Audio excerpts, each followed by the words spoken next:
नमस्कार, सुलगता सवाल देख रहे हैं आप और मैं हूं आपके साथ दिव्या सिंह। पीएम मोदी के धमाकेदार फैसलों ने बीजेपी नेताओं में खौफ पैदा कर दिया है। मौजूदा सांसदों की तो धड़कनें ही बढ़ गई हैं, क्योंकि चुनाव को लेकर मोदी शाह ने जो रणनीति बनाई है उसकी वजह से बीजेपी में काफी हलचल देखने को मिल रही है। कांग्रेस तो सदमे में ही चली गई है, क्योंकि इस बार बीजेपी की तरफ से चुनावी मुकाबला काफी दिलचस्प होने वाला है। पीएम मोदी बड़े ही सूझबूझ से पार्टी के तमाम सांसदों को किनारा कर रहे हैं, क्योंकि तीसरी पारी के लिए पीएम मोदी कोई रिस्क लेने के मूड में बिल्कुल नहीं है। दरअसल विधानसभा चुनाव में जिस तरीके से सांसदों मंत्रियों को उतारा जा रहा है उसके पीछे एक बड़ा खेल है, और इस बार लोकसभा चुनाव में पीएम मोदी बड़ा धमाका करने वाले हैं, जिससे तमाम तरह के सवाल सुलग रहे हैं।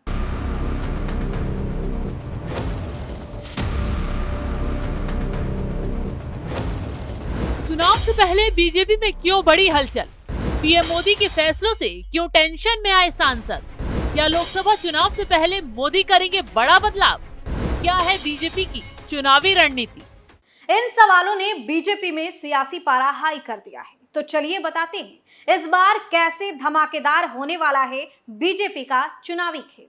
दरअसल मध्य प्रदेश के बीजेपी उम्मीदवारों की लिस्ट ने राजस्थान से आने वाली सांसदों की धड़कनें तब बढ़ा दी जब बीजेपी ने मध्य प्रदेश में 3 केंद्रीय मंत्रियों सहित 7 सांसदों को विधानसभा चुनाव का टिकट थमा दिया। तो ऐसे में सवाल ये उठा कि क्या मोदी सरकार 2024 के लोकसभा चुनाव में इन सांसदों को मौका नहीं देगी, और नहीं देगी तो इसके पीछे का क्या खेल है। वैसे भी विधानसभा का टिकट मिलने के बाद बीजेपी महासचिव कैलाश विजयवर्गीय का रिएक्शन देखकर तो सबको अंदाजा हो गया है कि आला कमान का फरमान बड़े नेताओं को कैसा लगा है। वहीं मध्य प्रदेश विधानसभा चुनाव के लिए उम्मीदवारों की सूची का धमाका कम हुआ ही नहीं कि बीजेपी ने राजस्थान में उम्मीदवारों की पहली लिस्ट से कई सांसदों की धड़कनें तेज कर दी है, क्योंकि यहां भी सांसद दिया कुमारी और पूर्व केंद्रीय मंत्री राज्यवर्धन राठौड़ को राजस्थान में मैदान में उतार दिया गया। यानी राजस्थान की पहली लिस्ट आई तो कयास सही साबित हुए। अब ऐसा ही डर दूसरे राज्यों के बीजेपी सांसदों को भी सताने लगा है, और ऐसे राज्यों में सबसे ज्यादा बेचैनी उत्तर प्रदेश के बीजेपी सांसदों में देखने को मिली है। पता चला है कि कई नेताओं ने तो टिकट बचाने के लिए पैरवी शुरू करने के साथ ही पूरी ताकत भी झोंक दी है। वो अपना रिपोर्ट कार्ड मजबूत करने की कवायद में जुट गए हैं, ताकि 2024 के लोकसभा चुनाव में उनकी जगह कोई और ना ले पाए। लेकिन पीएम मोदी इस बार बिल्कुल भी रिस्क लेने के मूड में नहीं है। विधानसभा चुनाव को लेकर जो भी फैसले दिल्ली से लिए जा रहे हैं उसका सीधा असर लोकसभा के चुनाव में होने वाला है।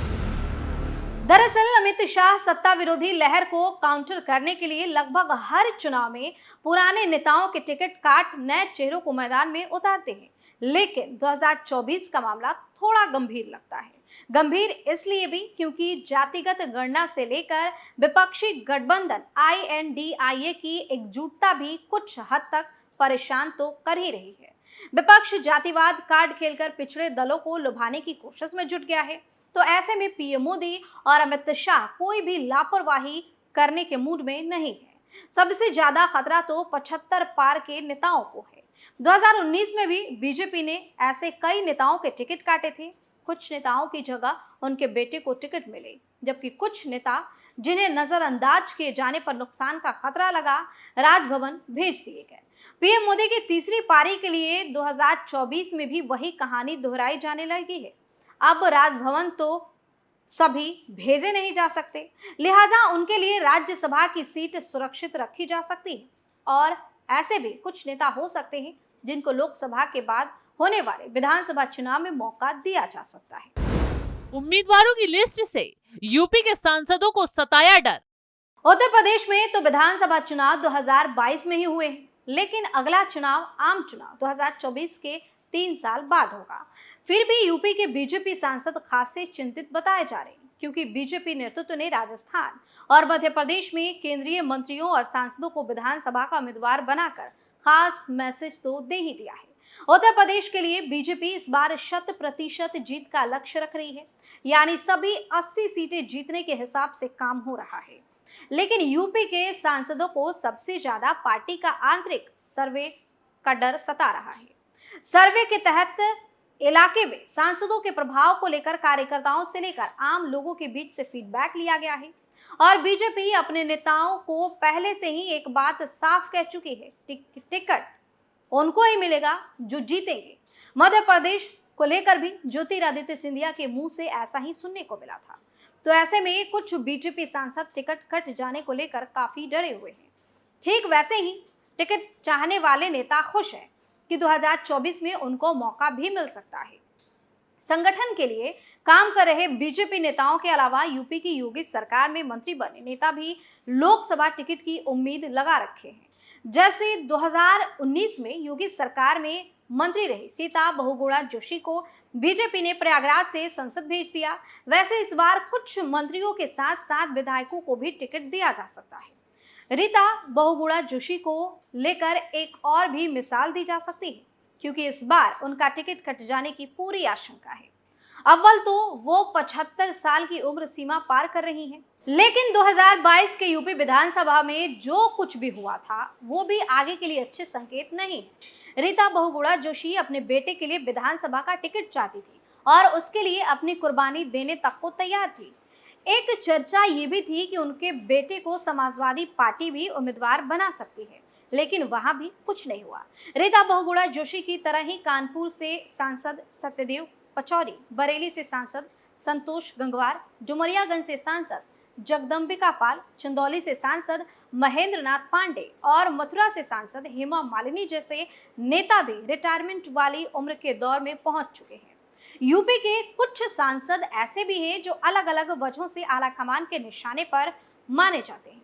बलिया से वीरेंद्र सिंह मस्त, कुशीनगर से विजय दुबे, फतेहपुर से साध्वी निरंजन ज्योति, ऐसे ही कुछ नाम हैं। बदायूं से बीजेपी सांसद संघमित्रा मौर्य का अगर टिकट कटता है तो उसके लिए वो तो कम जिम्मेदार, लेकिन उनके पिता स्वामी प्रसाद मौर्य ज्यादा जिम्मेदार होंगे। संघमित्रा मौर्य को भी वैसे ही कीमत चुकानी पड़ सकती है जैसे केंद्र में मंत्री रह चुके जयंत सिन्हा को अपने पिता यशवंत सिन्हा की वजह से चुकानी पड़ी है। निशाने पर कौन कौन से सांसद? मध्य प्रदेश और राजस्थान से जो संकेत मिल रहे हैं, ऐसा लगता है कि उम्र दराज ही नहीं बल्कि बड़बोले बीजेपी नेता निशाने पर सबसे आगे हैं। ऐसे नेता भी हो सकते हैं जो किसी ना किसी वजह से विवादों में रहे हो या फिर उनकी वजह से बीजेपी को फजीहत झेलनी पड़ी हो। ये लिस्ट भी काफी लंबी है। लखीमपुर खीरी वाले अजय मिश्रा टेनी से लेकर पीलीभीत से सांसद वरुण गांधी तक। दरअसल वरुण गांधी और मेनका गांधी तो 2019 से ही बीजेपी नेतृत्व के निशाने पर हैं। तब ऐसी चर्चा रही कि दोनों में से किसी एक को ही टिकट मिलना था, लेकिन मेनका गांधी के सीटों की अदला बदली की सलाह काम कर गई। लेकिन चुनाव बाद मेनका गांधी को दोबारा मोदी कैबिनेट में जगह नहीं मिली और वरुण गांधी तो मोदी शाह और योगी सरकार पर हमले के मामले में विपक्षी नेताओं को भी मात देने लगे हैं। आगे की तस्वीर जो करीब करीब उनको भी साफ ही नजर आ रही होगी। इसी तरह दूसरा नाम है कैसरगंज सांसद बृजभूषण शरण सिंह का, जिनके टिकट पर भी लटक रही है तलवार। महिला पहलवानों को लेकर विवादों में आए बृजभूषण शरण सिंह के खिलाफ दिल्ली पुलिस ने केस भी दर्ज कर रखा है और मामला काफी आगे बढ़ चुका है। आगे तो उनकी हैसियत और दबदबा ही तय करेगा कि वो आला कमान से कैसे डील कर पाते हैं। तीसरा नाम है अजय टेनी का। लखीमपुर खीरी में बेटे के तेज रफ्तार गाड़ी से किसानों को रौद डालने के लिए जेल जाने के बाद से ही अजय मिश्रा टेनी विवादों में आ गए थे। 2022 के यूपी विधानसभा चुनाव में तो अजय मिश्रा टेनी की सेहत पर कोई असर नहीं दिखा, लेकिन आगे भी कुछ ऐसा वैसा नहीं होगा, इस बात की गारंटी नहीं दी जा सकती।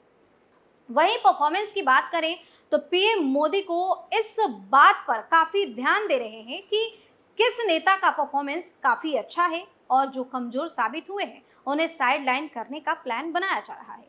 तो ऐसे में मनोज तिवारी के टिकट पर संकट के बादल मंडरा सकते हैं। दरअसल दिल्ली विधानसभा चुनाव में जिस तरह उनके प्रदेश अध्यक्ष होने के बावजूद प्रवेश वर्मा को ही अमित शाह की तरफ से पेश किया जा रहा था, ऐसे में मनोज तिवारी का राजनीतिक भविष्य आगे उज्जवल तो नहीं लगता। इसी के साथ हिमाचल प्रदेश में बीजेपी की हार का खामियाजा भी कुछ नेताओं को भुगतना पड़ सकता है। हो सकता है अनुराग ठाकुर जैसे नेता को कोई फर्क ना पड़े, लेकिन उनके समर्थक नेताओं को तो कीमत चुकानी ही पड़ेगी। हिमाचल जैसी काट छाट कर्नाटक में भी देखने को मिल सकती है। फिलहाल तो मध्य प्रदेश और राजस्थान में बीजेपी की लिस्ट ने धमाका करके भी दिखा दिया है। राजस्थान और मध्य प्रदेश जैसा असर जिन राज्यों में देखने को मिल सकता है वो यूपी, दिल्ली, बिहार और महाराष्ट्र हो सकते हैं। ऐसे राज्य जहां पिछले लोकसभा और विधानसभा चुनाव के बाद सत्ता समीकरण बदल चुके हैं, वहां बीजेपी नेतृत्व टिकट तो उसी का फाइनल करेगा जिसकी जीत पहले से ही 100% पक्की लगती हो। तो अब कई सांसदों के टिकट पर गाज गिर सकती है।